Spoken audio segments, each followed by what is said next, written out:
Hello, everyone, and welcome to the Golden Astrologer Podcast. This is Deb McBride, and I am with you recording this from wonderful, lovely Escazú, Costa Rica, on the last day of May in the year 2026.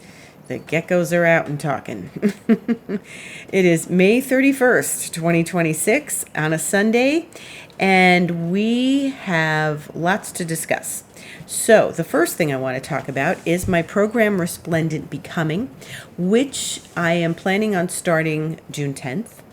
And I have put together a bunch of information about it. It is available on my website, thegoldenastrologer.com. You go to Astrologer's Thoughts, which is at the bottom of the page if you go onto my website and close the little window that pops up to get you on my mailing list. And there, right there says Astrologer's Thoughts. You click on that and you click on Inside Resplendent Becoming, which is all the details you need and the link to sign up for it. Now, this is a program that I think a lot of people could benefit from. And I've gotten a lot of compliments about it. I've gotten people saying we are in such a transition, because it is a program about transition. And it's to help people going through a transition when they don't know what the next step is, what the next level looks like, when the new self will arrive, how it will arrive, and the moments when we're trying to fill the void that we feel because the old self doesn't really fit anymore. And I have been through a process in the last few years of this, and I did not feel that I was able to reach out and get the guidance I needed. Despite all the wonderful mentors I worked with, nobody was really giving a program like this. And so I developed one myself. And I think it's really important in the control-oriented world we live in to learn how to navigate these transitions without controlling them and without trying to stuff new things in a space that needs to breathe, which is the space that we need while we are in transition, and to not put too much pressure on ourselves. So I've developed this program. It's 8 weeks long. I'm planning on starting it June 10th. It's really going to be a weekly program with a group. I think it'll be Facebook group where people can get guidance and support, and the videos, it'll be on Zoom. So all the videos will be in the Facebook group, and it will be something that's, I think, really different and new and helpful to those of us going through big transitions. And there is so much transition in the air. Remember last year on this astrology podcast and in my year ahead for 2025, when I called it the liminal labyrinth, there was so much in between space that we had to navigate. And now that we're on the other side of it, a lot of that has not really revealed to everyone what the next level is. And so we're on a journey, all of us, and I'm here to guide people through this journey. So I welcome you to join my event, my 8-week class. I think it's going to be great. I think it's going to be powerful. I'm going to take you through some really deep stuff. You can, like I said, learn more about it. The post I made on my website, thegoldenastrologer.com, and I've been posting on Instagram about it, the Golden Astrologer. And if you want to ask me about it, you can write to me, info@thegoldenastrologer.com or deb@debmcbride.com, and I will certainly answer any questions I can. It's $7.97 for 8 weeks.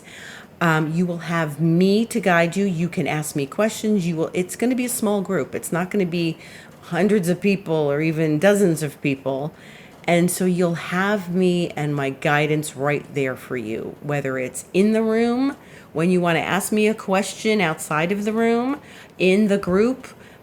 There's going to be homework. It's going to be great. So I welcome you. I invite you. Join me.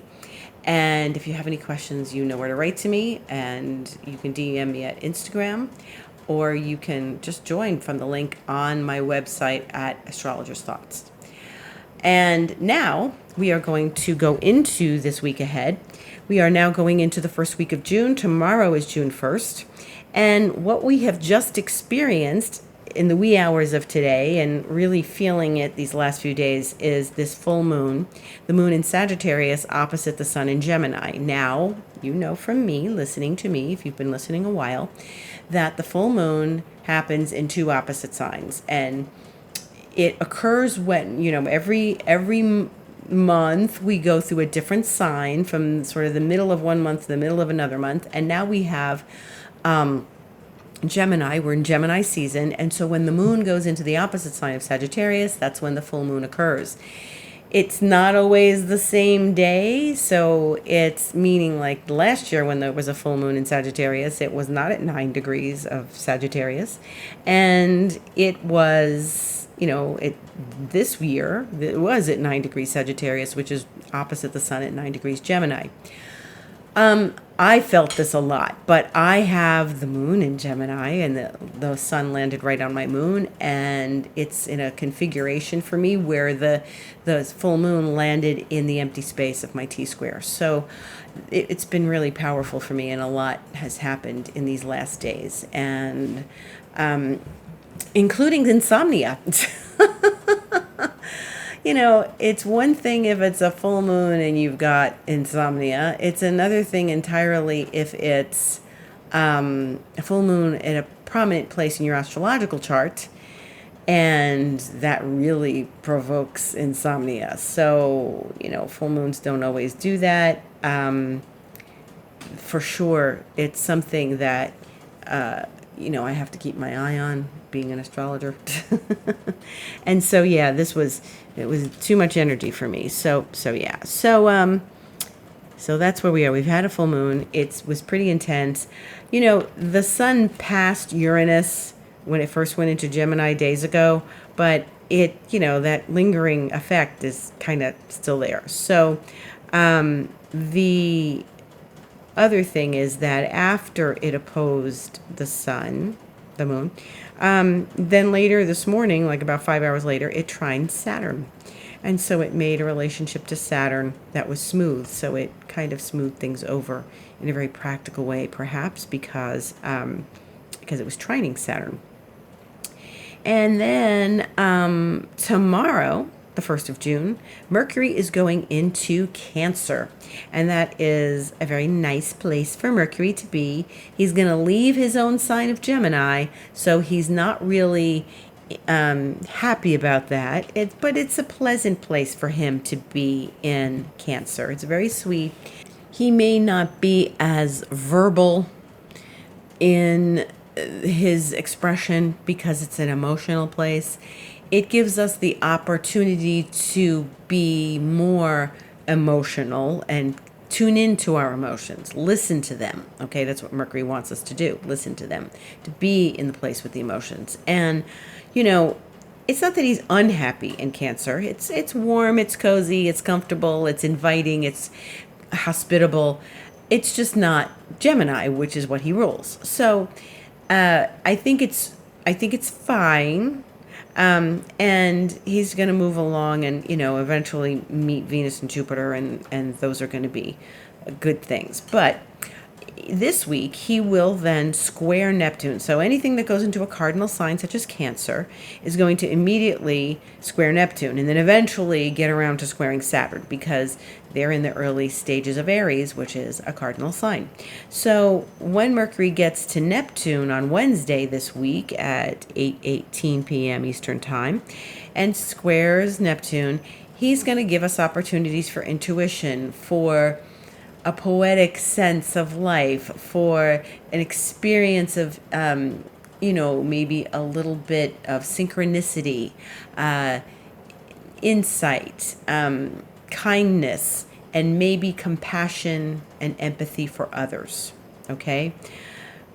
And for yourself. It's important to look at that. So that's one of the things Mercury is going to be doing this week in the process of really connecting with Neptune. And in the meantime, the sun, which is in Gemini, is, and it's staying in Gemini, the sun is sextiling Saturn on Tuesday. So this is going to be, the sun is already advanced enough in Gemini. This is going to be a very practical, easy practicality that we're going to experience.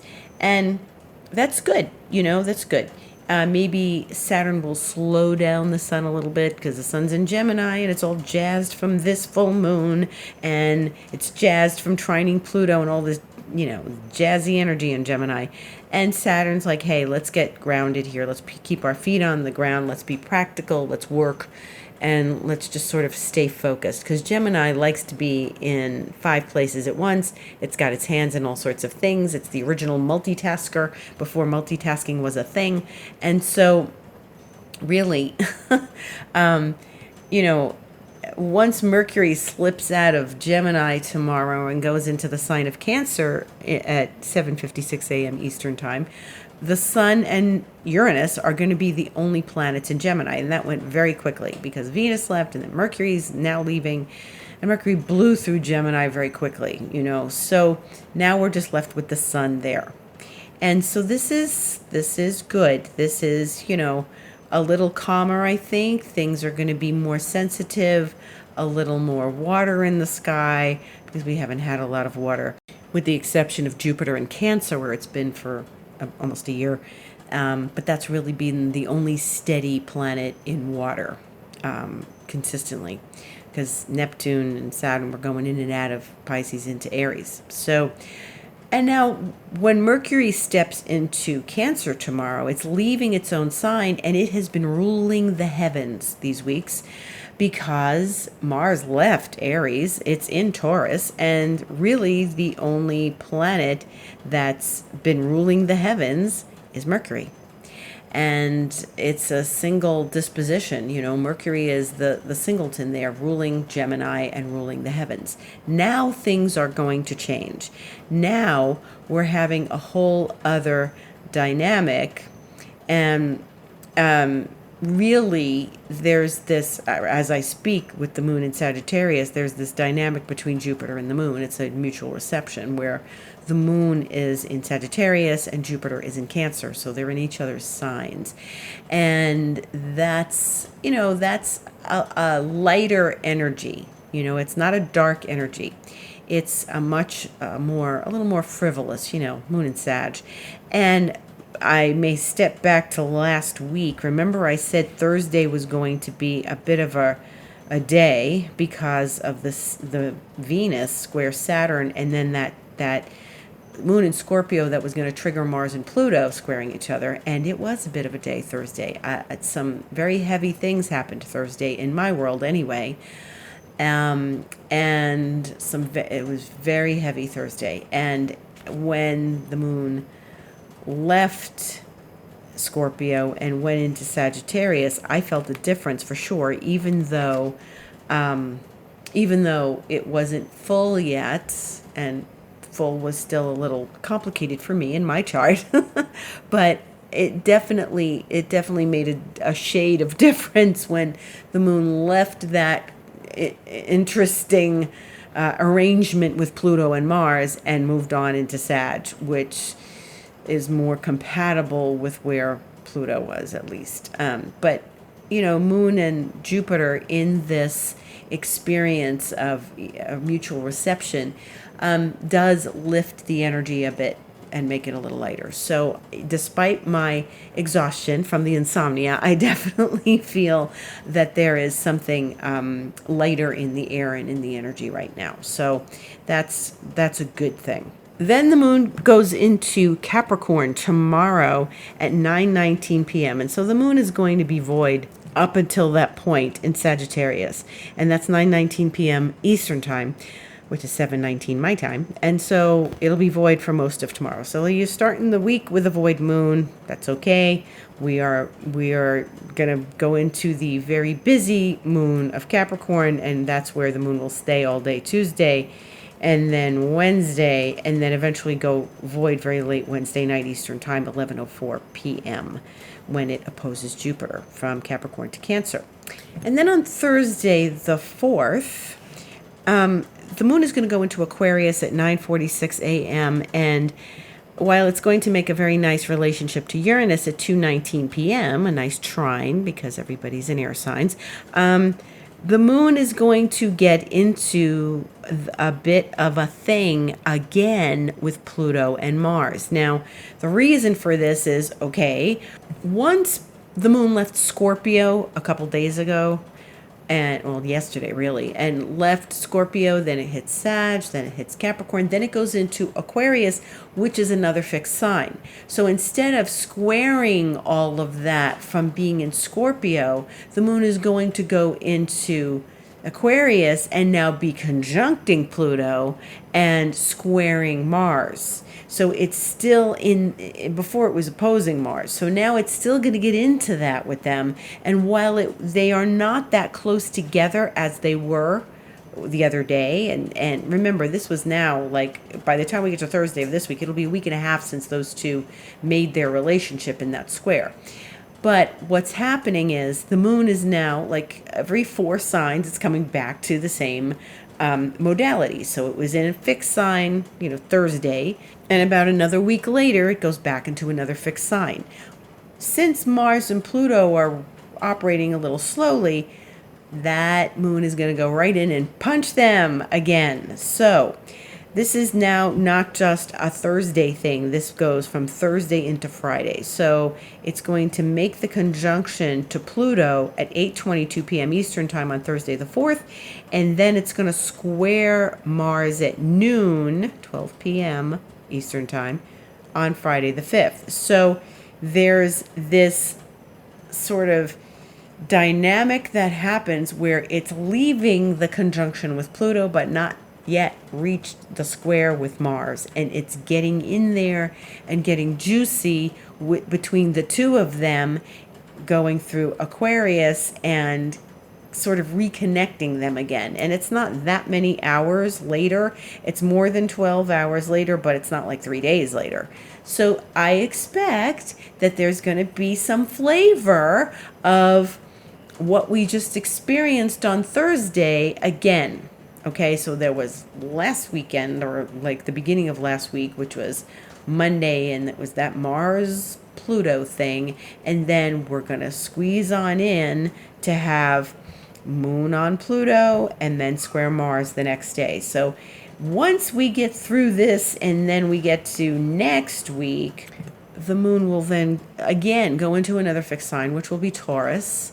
And it's going to conjunct Mars Friday of next week, not this week, not the 5th, the week after. And it'll be in less of a relationship to them. It's getting wider and wider, the space between Pluto and Mars.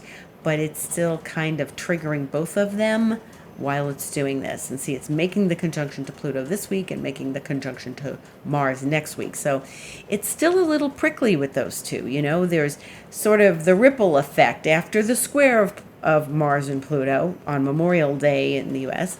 That day started to ripple out the Mars-Pluto thing. And while they aren't exactly square anymore, and they won't be, once the moon comes in and sort of engages them again, there may be some hot under the collar relationships that we've got to navigate. And that would be the end of this week and the end of next week. I would think that the week after, it's not going to be that close anymore.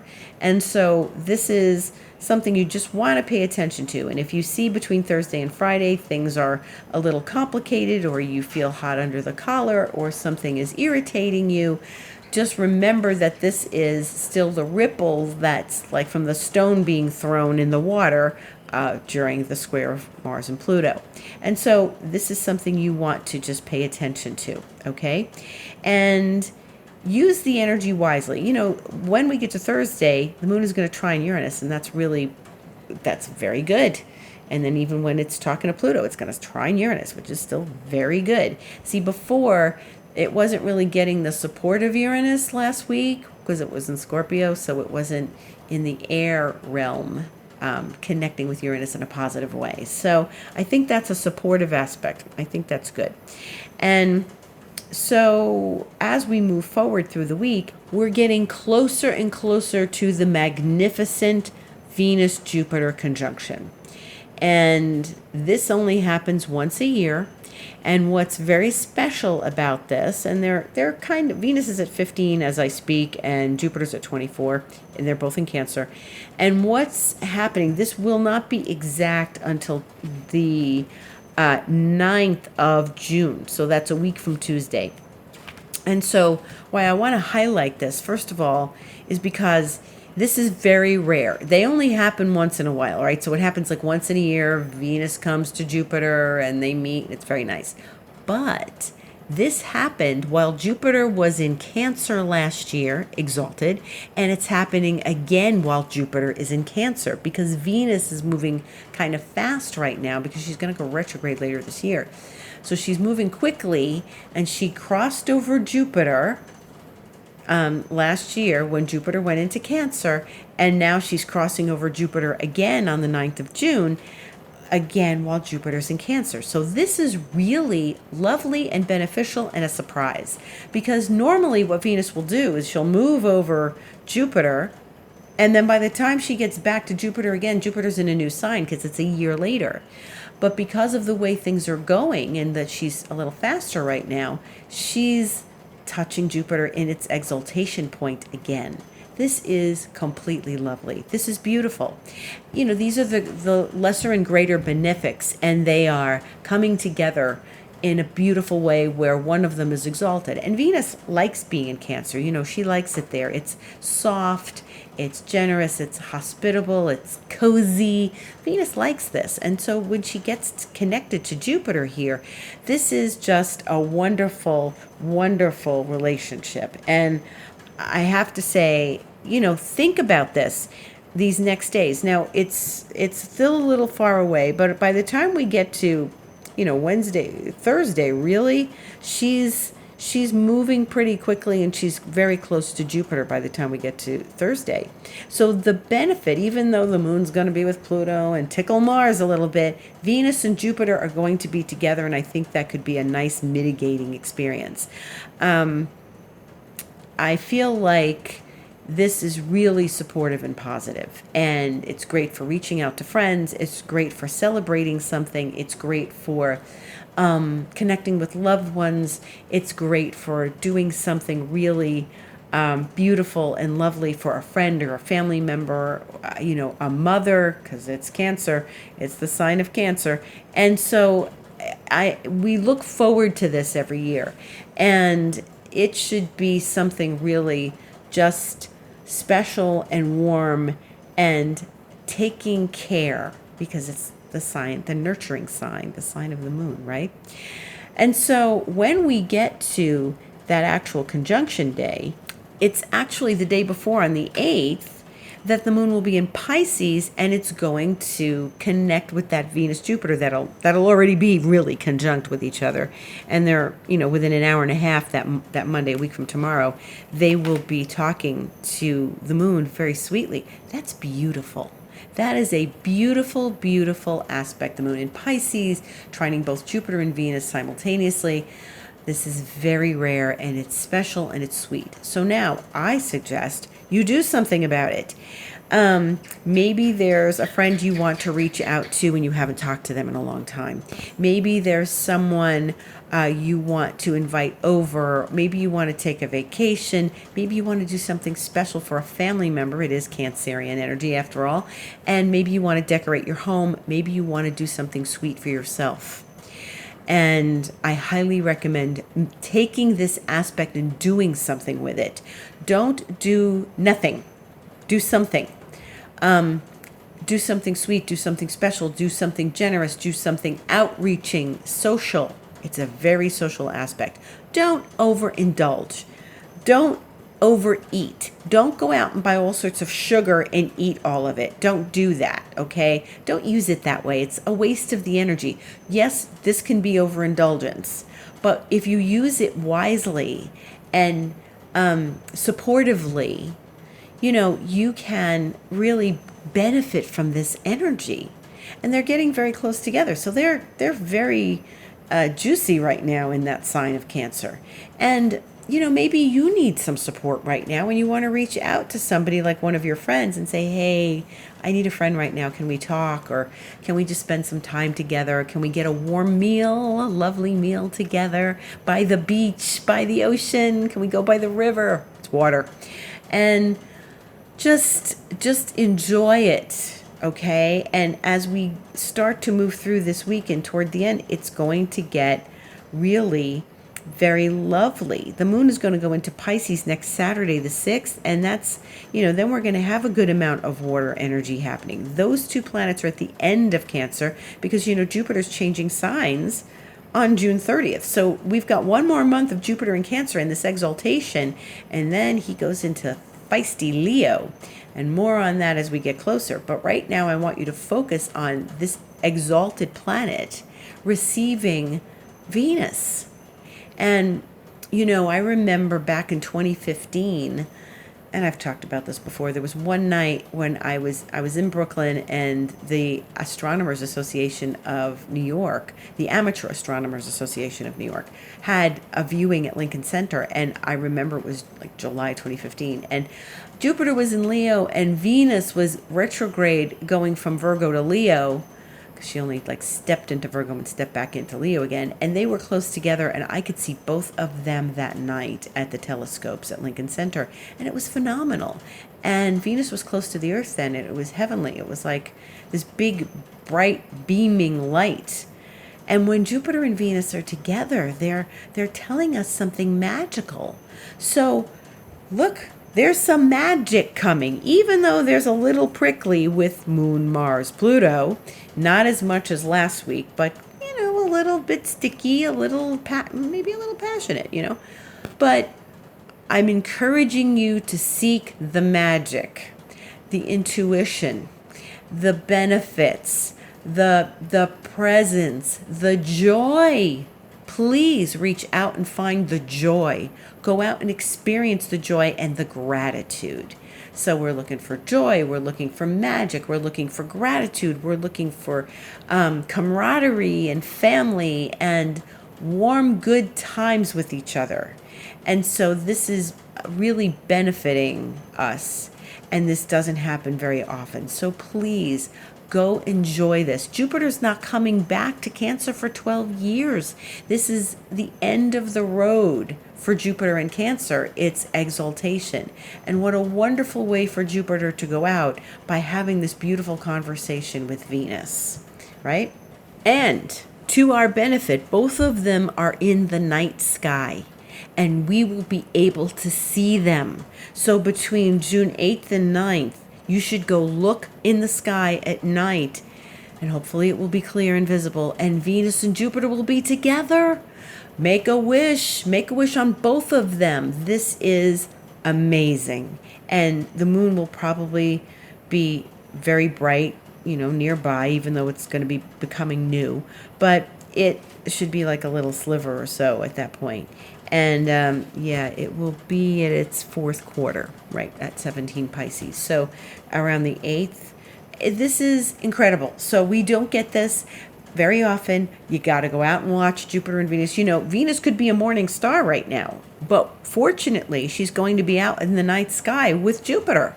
So it's spectacular. You have to go look at it. So I'm going to encourage you. I'm going to remind you on the podcast next week. You've got to see it and make a wish. Think about how you want to spend this aspect. Maybe you want to do something romantic. Maybe you want to do something generous for yourself. It is a generosity aspect. It is a lovely aspect. It's fantastic. I highly recommend spending it doing something special. So cook up something special for yourself and your loved ones and enjoy Jupiter and Venus together. And you have advance notice because it's going to start revving up this week. So start making your plans and doing something wonderful, right? Fantastic. So if you are interested in Resplendent Becoming, you can contact me, info@thegoldenastrologer.com or deb@debmcbride.com. You can join from my website, thegoldenastrologer.com. You can go to Astrologer's Thoughts, and the link is there. Or you can go to Book Online, and the astrology listings are there, and Resplendent Becoming is one of the options to join. And if you would like a session with me, you can certainly participate in that. Go to goldenastrologer.com, click book online, and connect with whatever service you would like. Maybe you'd like some Reiki, my 5D Lemurian Reiki, which is beautiful and lovely. And that's a good thing to do during the Venus-Jupiter conjunction. And perhaps you'd like an astrology session. You can do that as well. I would love to see you in Resplendent Becoming, so join me. And I will be on this podcast again next Sunday. And also, I will be on Instagram talking about the stars on the Golden Astrologer Instagram. So thank you so much for listening. Blessings and gratitude to each and every one of you. I hope this week brings you everything you wish for, and wish big under Venus and Jupiter. Thank you for listening, and I will see you on the internet.